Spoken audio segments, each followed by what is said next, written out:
When discussing the topic of unexplained phenomena, there are certain topics that cannot be avoided. These are the pinnacles of the unexplained, stories that almost every individual you meet on the street already has an opinion on. They are not easy topics to broach. Overworked and over-embellished, it is often difficult to distinguish truth from pervasive myth.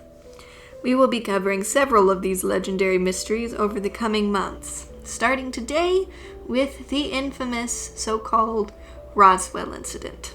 This is a story which has been told so many times in so many different ways that finding out what actually happened proves incredibly difficult. Many reputable sources I turned to disagreed on even the most basic details.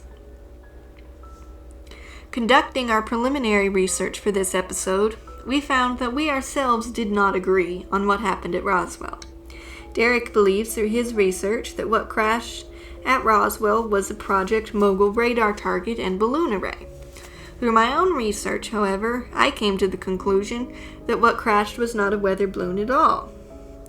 Weeks of research and discussion only made our views diverge even more. Agreement was nowhere in sight. Ultimately, we decided to embrace our disagreement by altering our method of presentation. This first episode, therefore, will briefly cover the basics of Roswell and the two arguments. What follows will be what we have dubbed the Trial of Roswell. The second episode will cover Derek's side of the argument and the evidence that he has compiled through his research. It is unclear whether he will be presenting that or if I will be narrating it in his stead at this point in time. The third episode, I will present my case and my beliefs as to what happened, presenting you the evidence that my research has uncovered. Which one of us you choose to believe is completely up to the viewer. Our goal here is simply to present you with the best information and research possible for you to come to your own educated opinions on this strange phenomenon.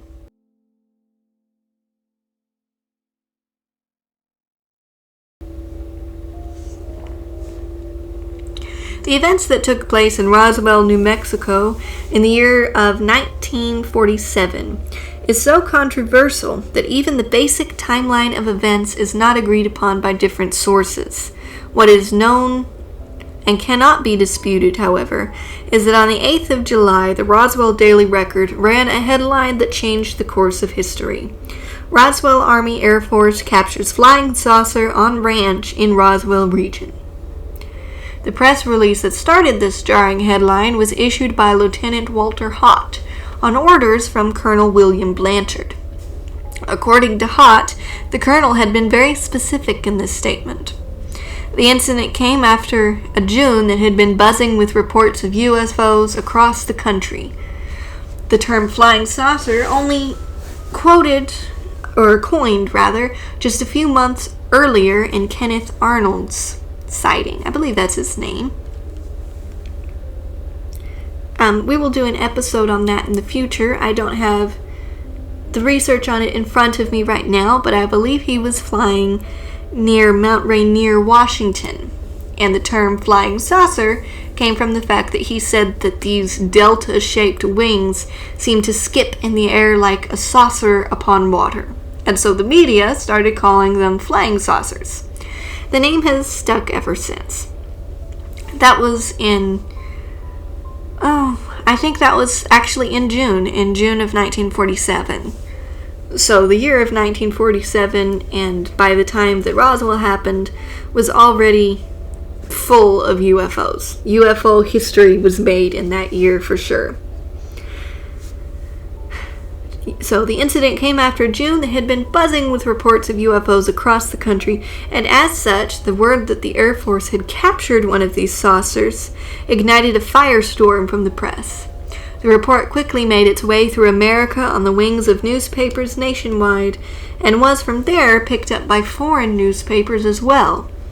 It truly was the headline heard round the world. Yet by the following day, it was declared that it had been a misidentified weather balloon. Pictures were soon released that seemed to corroborate this statement. The world has been asking questions ever since. When the disc was found is actually the topic of some debate.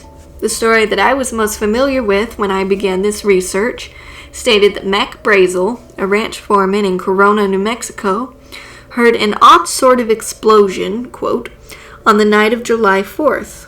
He investigated on horseback the next day and found a debris field 3/4 of a mile long and several hundred feet wide. On the 6th, he then traveled to Roswell to report the findings to Chavez County Sheriff George A. Wilcox. The sheriff, in turn, notified the Roswell Army Air Force Base and also spoke to the local radio personality Frank Joyce, who was looking for anything newsworthy. The following day, the 7th, now infamous Major Jesse Marcel and, lesser known, Sheridan Cavett made their first visit to the debris field and took a small portion of the debris with them, presumably to show to superiors. The next day, troops were officially deployed to collect the rest of the debris. Marcel and this wreckage were then flown to Fort Worth, Texas, to meet Brigadier General Roger Ramey. Some hours later, Ramey issued an official statement saying that this was only a misidentified weather balloon and target. A disappointed nation accepted this story for approximately 30 years before investigators began looking into the story again. It would be another 20 years until the military reopened their own investigation into the events. However, few noticed that a few hours after the July 8th statement by the Air Force Base was issued, the one saying it was only a weather balloon, another interview was conducted with Mac Brazel, and in this interview, he changed his story. This is where things get a bit interesting. Brazel's statement was recorded the next day on July 9th. In the July 9th, 1947 Roswell Daily Record article titled, quote, "Harassed Rancher Who Located, quote, Saucer, Sorry He Told About It," unquote.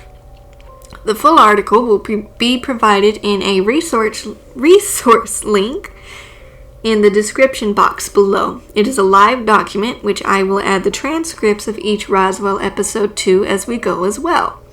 According to the article, quote, Brazel related that on June 14th, he and an 8-year-old son, Vernon, were about 7 or 8 miles from the ranch house of the J.B. Foster Ranch, which he operated, when they came upon a large area of bright wreckage made up of rubber strips, tin foil, a rather tough paper, and sticks. On July 4th, he, his wife, Vernon, and a daughter, Betty, age 14, went back to the spot and gathered up quite a bit of debris. Monday, he came to town to sell some wool, and while he went to see Sheriff George Wilcox and, quote, whispered kind of confidential like, quote, that he might have found a flying disc, unquote. This statement is often ignored by pop culture and the general discussions of Roswell, but plays an integral role in both sides of the argument regarding what happened. This will be discussed in detail in the future episodes.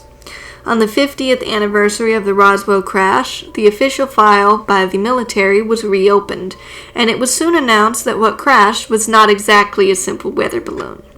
Rather, the Army stated that it was a top-secret project called Project Mogul weather balloon array and radar target. At the time, this was a super top-secret project, being used in secret to detect nuclear tests conducted around the world. The balloon, which supposedly crashed at Roswell, was traced back to a release date of June 14th. As Derek will cover later, many researchers have reconstructed the wreckage of Roswell in a manner that seems consistent with a Project Mogul balloon. The opposite argument states that a weather balloon, consistent with the materials used in Project Mogul balloons, would not survive left in the sun for the 3-week period of time described by Brazel. Thus, the statement by Brazel is, rather confusingly, used as evidence by both sides.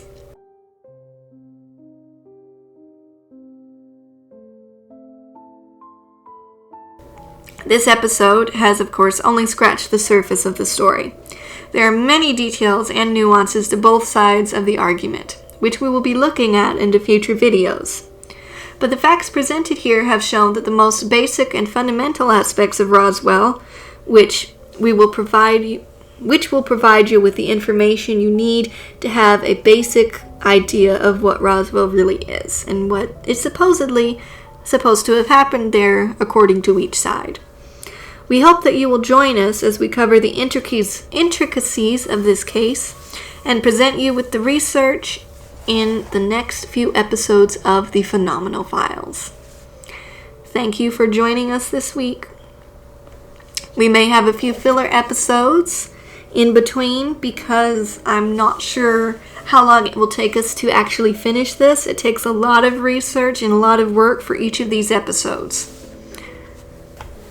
But thank you for joining us. Thank you for sticking in there with us during our long hiatus and our name change. And I hope to see you joining for the next episodes.